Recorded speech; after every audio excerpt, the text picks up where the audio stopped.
जय माता दी दोस्तों, वर्ल्ड बेस्ट मैजिक में आपका हार्दिक स्वागत है। कैसे हैं आप सब, ये बताने के लिए कमेंट बॉक्स में जय माता दी जरूर लिखें। दोस्तों, अगर आप घर पर स्वयं हवन करना चाहते हैं या आपको कोई पंडित नहीं मिल रहा है तो आप परेशान ना हो। आपको इस वीडियो के माध्यम से पूरी हवन सामग्री की लिस्ट और हवन करने की सरल विधि बताऊंगी, जिससे कि आप खुद ही अपने घर में नवरात्रि का हवन कर लेंगे। लेकिन वीडियो स्टार्ट करने से पहले आपसे रिक्वेस्ट है कि अगर अभी तक आपने हमारे YouTube channel world best magic को सब्सक्राइब नहीं किया है तो जल्दी से सब्सक्राइब करके बेल आइकन दबा दें। साथ ही इस वीडियो को लाइक करें और ज़्यादा से ज़्यादा शेयर करें। तो आइए शुरू करते हैं। दोस्तों, नवरात्रि में माँ दुर्गा के लिए हवन का विशेष महत्व होता है। मुख्य रूप से अष्टमी या नवमी के दिन हवन किया जाता है। हवन करने से घर की नकारात्मक ऊर्जा खत्म हो जाती है और आपके आसपास सकारात्मक ऊर्जा का संचार होता है और वातावरण भी शुद्ध हो जाता है। तो दोस्तों, सबसे पहले हम जानते हैं हवन सामग्री की लिस्ट के बारे में। इसमें हवन के लिए आपको आम की लकड़ी और आम के पत्ते चाहिए होंगे। इसके साथ ही गाय के गोबर के उपले, कपूर, तिल, चावल, लौंग, गाय का घी, गुग्गल, लुबान, इलायची, शक्कर, जौ और हवन सामग्री। इसके अलावा एक सूखा नारियल और एक गरी का गोला, कलावा या लाल रंग का कपड़ा और साथ ही एक हवन कुंड भी होना चाहिए। दोस्तों, अब हम बात करेंगे हवन की सरल पूजा विधि के बारे में, जिससे कि आप घर पर ही आसानी से खुद ही हवन कर लेंगे। सर्वप्रथम आप माँ दुर्गा की विधिवत पूजा करें, कलश का पूजन करें। अगर आप दुर्गा सप्तशती का पाठ करते हो तो वह भी खत्म कर लें। आप नवरात्रि में जो भी पूजन कर रहे हैं उसे आप हवन से पहले ही समापन कर लें। अब आप हवन की तैयारी करें। आप हवन कुंड को एक साफ स्थान पर स्थापित करें और शुद्धिकरण के लिए थोड़ा सा गंगा जल छिड़क दें। फिर आप एक बड़े से बर्तन में सारी हवन सामग्री मिलाकर रख लें और एक कटोरी में गाय का घी रख लें। फिर हवन कुंड में आम की लकड़ियाँ चौकोर शेप में रख लें और फिर नीचे कपूर रख दें। अब इसके बाद आप अग्नि प्रज्वलित कर दें। अगर आपके पास आम की लकड़ियाँ उपलब्ध ना हो तो आप गाय के उपलों से भी हवन कर सकते हैं। आप उन्हें अच्छे से जलाकर जब वह सुलगने लगें तब हवन कुंड में रखकर हवन कर सकते हैं। इसके बाद अब आप हवन कुंड को पवित्र करें।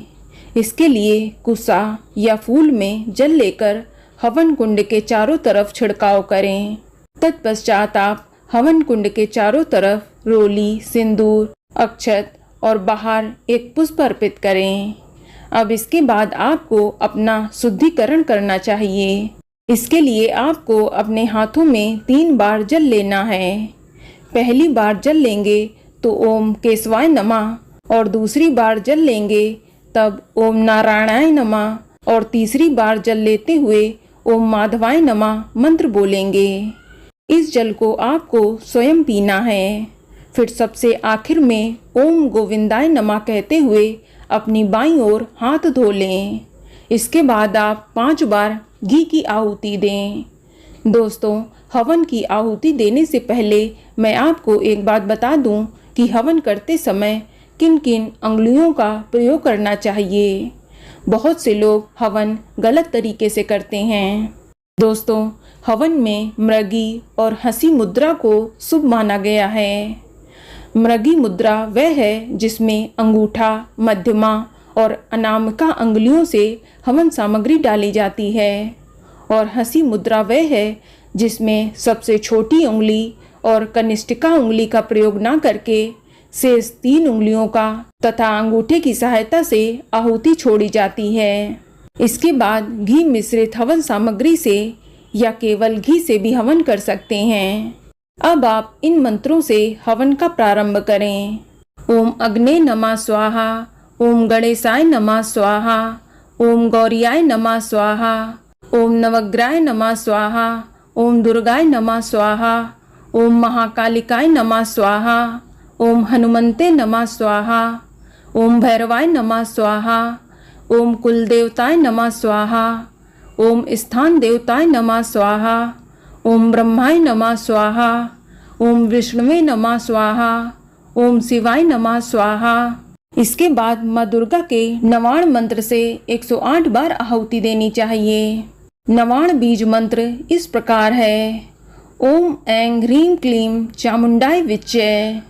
ओम ऐं ह्रीं क्लीं चामुंडाय विच्चे। आप चाहें तो इस मंत्र की आहुति केवल 11, 21 या 51 बार भी दे सकते हैं।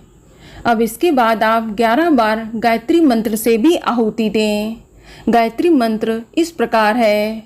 ओम भूर्भुवः स्वः तत्सवितुर्वरेण्यं भर्गो देवस्य धीमहि धियो यो न प्रचोदयात्।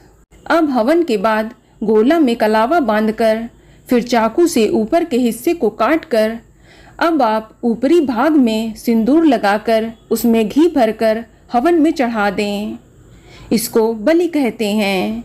फिर पूर्ण आहुति के लिए आप जटा वाला नारियल लें और उसमें छेद कर लें और उसमें घी भरकर लाल कपड़ा लपेटकर या कलावा बांधकर पान, सुपारी, लौंग, जायफल या अन्य प्रसाद रखकर बची हुई हवन सामग्री फिर उसमें डाल दें।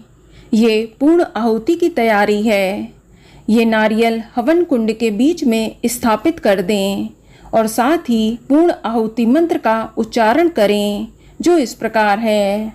ओम पूर्णमदा पूर्णमिदं पूर्णार्थ पूर्णमुदच्यते पूर्णस्य पूर्णमदाय पूर्णमेल विशिष्यते स्वाहा। इसके बाद कुछ दक्षिणा स्वरूप माता के नाम से अर्पित करें, जो बाद में आप किसी ब्राह्मण को दान कर दें या माँ दुर्गा के मंदिर में दान कर दें। फिर अब आप माँ दुर्गा की आरती गाएं। अब आप आरती को अपने पूरे घर में घुमाएं और सबसे आखिर में माता से क्षमा प्रार्थना जरूर करें। इस प्रकार आप घर पर स्वयं ही हवन को संपन्न कर सकते हैं। दोस्तों, मैंने इस वीडियो में बताए गए सभी मंत्रों की लिस्ट वीडियो के डिस्क्रिप्शन बॉक्स में दे दिए हैं। आप वहां से भी हवन के मंत्र पढ़ सकते हैं।